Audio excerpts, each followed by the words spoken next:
আসসালামু আলাইকুম এভরিওয়ান। তো কি অবস্থা তোমাদের? আশা করি তোমরা সবাই অনেক বেশি ভালো রয়েছো। তো তোমরা যারা গুচ্ছ ভর্তি পরীক্ষায় উত্তীর্ণ হয়েছো, প্রায় 38,000-এর উপরে শিক্ষার্থী, তোমাদের এবছর কিন্তু তোমরা জিএসটি ভর্তি পরীক্ষায় আবেদন করতে পারবা। অর্থাৎ 38,000 শিক্ষার্থী এবছর গুচ্ছ ভর্তি পরীক্ষাতে পাশ করতে পারছে এবং বাকি পোলাপান কিন্তু গুচ্ছ ভর্তি পরীক্ষা পাশ করতে পারে নাই। তো তোমরা যারা পাশ করতে পেরেছো তাদের মধ্যে কারা চান্স পাবা, এবং এবছর কিন্তু তোমাদের প্রথম দিকে যেমন বলেছিলাম যে হয়তো তোমাদের কাটমার্কটা 48 থেকে 50-এর ঘরে লাগতে পারে, বাট এখন কিন্তু তোমাদের কাটমার্ক ভাইয়া যদি তোমার কম হয় তারপরেও তুমি গুচ্ছ ভর্তি পরীক্ষায় একটা সাবজেক্ট নিয়ে পড়তে পারবা। তো আমি ওভারঅল সবগুলো বিষয় এক্সপ্লেইন করব। তোমরা এখনো যারা আমাদের স্বপ্নের পাঠশালা সাবস্ক্রাইব করো নাই, পরবর্তীতে তোমাদের যারা সেকেন্ড টাইম প্রিপারেশন নিবা বা তোমাদের কি করণীয় সেই বিষয়গুলো নিয়েও কিন্তু আমি তোমাদের রেগুলার ভিডিও দিব। একটু কষ্ট করে সাবস্ক্রাইব করে আমাদের পাশেই থাকবা। তো শুরুতেই যে বিষয়টা তোমাদেরকে বলতেছিলাম, এই ইউনিট থেকে এবছর কিন্তু মাত্র 30% শিক্ষার্থী পরীক্ষা উত্তীর্ণ হয়েছে, এবং তোমরা জানো যে যারা যারা পাস করেছো শুধুমাত্র তারাই কেবল তোমরা হচ্ছে গুচ্ছের মধ্যে কি করতে পারবা বলো তো? অ্যাপ্লাই করতে পারবা। চাইলে সবাই অ্যাপ্লাই করতে পারবা, বাট সবাই, যেটা হার্শ রিয়েলিটি, সবাই হয়তো চান্স পাবে না, কারণ এত দূরের সিরিয়াল থেকে তো তোমাদের চান্স হবে না। তো কারা চান্স পাবা? দেখো, তোমাদের যাদের নাম্বার, আমি যদি একটু করে বলি, তোমাদের যাদের নাম্বার 40-এর আশেপাশে রয়েছে, 38 থেকে 40 রয়েছে, তাদের কিন্তু এবছর জিএসটি তে চান্স পাওয়ার একটা ভালো সুযোগ রয়েছে। আমি যদি বলি 40+, ঠিক আছে, 40+ থাকলে তোমাদের খুব ভালো একটা সম্ভাবনা থাকবে এই জায়গাটার মধ্যে। তো 40+ নাম্বার নিয়ে তুমি যদি চান্স পাইতে যাও, তাহলে অবশ্যই তোমাকে কিছু টেকনিক অ্যাপ্লাই করতে হবে। যেই টেকনিকগুলো অ্যাপ্লাই করলে তুমি ইজিলি একটা চান্স, মানে একটা সিট ইনশিওর করে ফেলতে পারবা। তো প্রথম কথা হচ্ছে, তোমাকে দেখো নতুন যে ইউনিভার্সিটি গুলো রয়েছে সেই নতুন ইউনিভার্সিটি গুলোকে টার্গেট করতে হবে, এবং তোমাকে শুধু সাবজেক্টের দিকে তাকাইলে হবে না। তুমি যদি চাও যে না, হ্যাঁ আমাকে একটা সাবজেক্ট নিয়ে পড়তে হবে, তাহলে তোমাকে এ ইউনিটের সবগুলো সাবজেক্ট দেওয়া লাগবে, বি ইউনিট অর্থাৎ বিভাগ পরিবর্তন করে বি এবং সি ইউনিটের সবগুলো সাবজেক্ট দেওয়া লাগবে।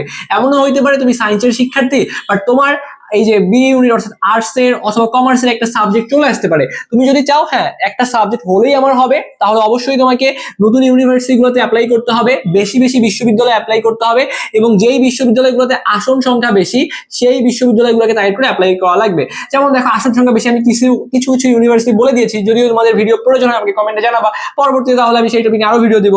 যেমন ইসলামী ইউনিভার্সিটি, কাজী নজরুল, ঠিক আছে, তারপরে মাওলানা ভাসানী, বেগম রোকেয়া, বরিশাল বিশ্ববিদ্যালয়, পাবনা বিজ্ঞান ও প্রযুক্তি বিশ্ববিদ্যালয়, ঠিক আছে, এইগুলো হচ্ছে এর মধ্যে, যে এইগুলো নিচের গুলো হচ্ছে কিন্তু মিড রেঞ্জের ইউনিভার্সিটি, এইগুলো কিন্তু প্রথম দিকের মধ্যে পড়বে। তো আমি ওভারঅল তোমাদেরকে একটা জিনিস বোঝানোর ট্রাই করতেছি, নতুন বিশ্ববিদ্যালয় বেশি বেশি অ্যাপ্লাই করবা, এবং যে বিশ্ববিদ্যালয়ে আসন সংখ্যা বেশি সেখানে অ্যাপ্লাই করবা। এবং দেখো, তোমাদের বিভাগ পরিবর্তনের যে সাবজেক্ট গুলো আছে এইগুলা সহ কিন্তু তোমাকে অ্যাপ্লাই করতে হবে, তাহলে তোমার এই ইউনিট থেকে কিন্তু চান্স পাওয়ার খুব ভালো একটা সম্ভাবনা থাকবে। তো এই ইউনিট থেকে তোমাদের যাদের পজিশন ভাইয়া 16,000-এর মধ্যে আছে, 16,000-এর মধ্যে আছে, তাদের মানে ভালো সম্ভাবনাই আছে। 15,000 পর্যন্ত মোটামুটি শিওর থাকতে পারো একটা সাথে পাওয়া, বাট যদি সর্বোচ্চ বলি তাহলে হয়তো বা 17, 18 পর্যন্ত তোমাদের একটা পসিবিলিটি থাকবে। এবং তোমরা যারা বি ইউনিট থেকে অ্যাপ্লাই করেছো, তোমাদের যদি পসিবিলিটি বলি, বি ইউনিট থেকে তোমরা যারা 5,000-এর মধ্যে আসো তাদের খুব ভালো একটা সম্ভাবনা থাকবে, এবং সি ইউনিট থেকে তোমরা যারা 4,000 প্লাস মাইনাস রয়েছে তাদেরও কিন্তু একটা ভালো সম্ভাবনা থাকবে এই জায়গাটার মধ্যে। তো তোমাদেরকে যদি আমি একটু দেখাই, দেখো চাঁদপুর বিজ্ঞান ও প্রযুক্তি বিশ্ববিদ্যালয়ে সিএসসি সাবজেক্টটা গত বছর পেয়েছিল, যার পজিশন ছিল 12,317, সেই ব্যক্তিও কিন্তু একটা সাবজেক্ট পেয়েছিল।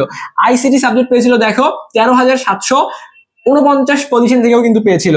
এবং তুমি যদি সুনামগঞ্জে আসো, সুনামগঞ্জ বিজ্ঞান ও প্রযুক্তি বিশ্ববিদ্যালয়ের দিকে তাকাও, এখানে কিন্তু তোমার কেমিস্ট্রি পেয়েছিল 13,213তম পজিশন থেকে, ফিজিক্স পেয়েছিল 15,400 পজিশন থেকে, ম্যাথ পেয়েছিল 15,090 পজিশন থেকে। তো এই জন্য তোমাকে কিন্তু ভাইয়া অবশ্যই যাদের মার্কস কম তাদের বেশি বেশি বিশ্ববিদ্যালয়ে অ্যাপ্লাই করা লাগবে। তবে বাস্তবতা হচ্ছে একদম চরম বাস্তবতা, 40+ থাকলে আশা রাখতে পারো হয়তো তুমি একটা সাবজেক্ট পাবা, বাট তোমার মন মতো সাবজেক্ট তুমি নাও পেতে পারো, এবং না পাওয়ার পসিবিলিটি বেশি। হয়তো একটা সাবজেক্ট পেয়ে যাইতে পারো শেষ পর্যন্ত গণবিজ্ঞপ্তি যদি দেয়, বা তোমার যদি কপাল ভালো থাকে পেয়ে যাবা, কিন্তু তোমার যে পছন্দের সাবজেক্ট সেটা তুমি নিয়ে পড়তে পারবে না। তো তোমার উচিত হবে এই বছর যদি কোনো সাবজেক্ট চলে আসে, যে কোনো বিশ্ববিদ্যালয়ে যে কোনো সাবজেক্ট চলে আসে, অবশ্যই ভর্তি হওয়া। তারপর তুমি যদি চাও তুমি সেকেন্ড টাইম প্রিপারেশন নিতে পারো। বাট যাদের নাম্বার হচ্ছে 40-এর নিচে, তোমরা যারা আবার সেকেন্ড টাইম পরীক্ষা দেওয়ার কথা চিন্তা করেছো ভাইয়া, তোমরা চাইলে আমাদের স্বপ্নের পাঠশালার সাথে আমাদের নতুন একটা সেকেন্ড টাইম তোমাদের জন্য ব্যাচ আমরা চালু করতেছি। যেই ব্যাচে সেকেন্ড টাইম চান্স পাওয়ানোর জন্য ভাইয়া আমরা A to Z তোমাদেরকে সবগুলো জিনিস ধরে ধরে পড়াই দিব।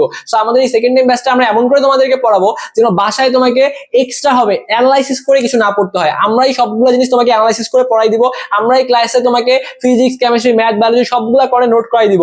সো আমরা তোমাদের সম্পূর্ণ দায়িত্ব নিতেছি, তোমরা যদি আমাদের জাস্ট ক্লাসগুলো ভালো মতো করতে পারো, আমরা যা পড়াবো অবশ্যই পড়তে হবে, না পড়লে তো চান্স ইস্যু করতে পারবে না। যদি তোমার ওই জেটটা থাকে আগামী 5 থেকে 6 মাস আমি পরিশ্রম করবো, তাহলে ওয়েলকাম করতেছি আমাদের সেকেন্ড টাইম এই যে ব্যাচটা শুরু করতেছে এই ব্যাচে তুমি যদি এই ইউনিটের শিক্ষার্থী হও তাহলে ভর্তি হয়ে যেতে পারবা। এখন আমাদের দেখো কথা হচ্ছে আমরা যেহেতু 4টা সাবজেক্ট পড়াবো এবং এই 6 মাস জুড়ে আমাদের কিন্তু পড়াশোনা চলবে। তো আমাদের কোর্স ফি যদিও 2500 টাকা, এখান থেকে এখন 500 টাকা ডিসকাউন্ট অফারে মাত্র 2000 টাকায় তোমরা ভর্তি হতে পারবা। তো যারা ভর্তি হতে চাচ্ছ আমাদের যে হোয়াটসঅ্যাপ যে নাম্বারটা রয়েছে 01540 দেখো 01540609373 এই নাম্বারে দ্রুত হোয়াটসঅ্যাপে একটা মেসেজ করে আমাদের এডমিনের সাথে কথা বলে ভর্তি হয়ে যেতে পারবা। তো যাই হোক তোমাদের সকলের জন্য অনেক অনেক দোয়া এবং শুভকামনা রেখে আজকের এই ভিডিওটা আমি এখানেই শেষ করছি। এবং যারা এখনো সাবস্ক্রাইব করো নাই, পরবর্তী সকল গাইডলাইন পাওয়ার জন্য একটু কষ্ট করে সাবস্ক্রাইব করে আমাদের পাশেই থাকবা। ধন্যবাদ সবাইকে।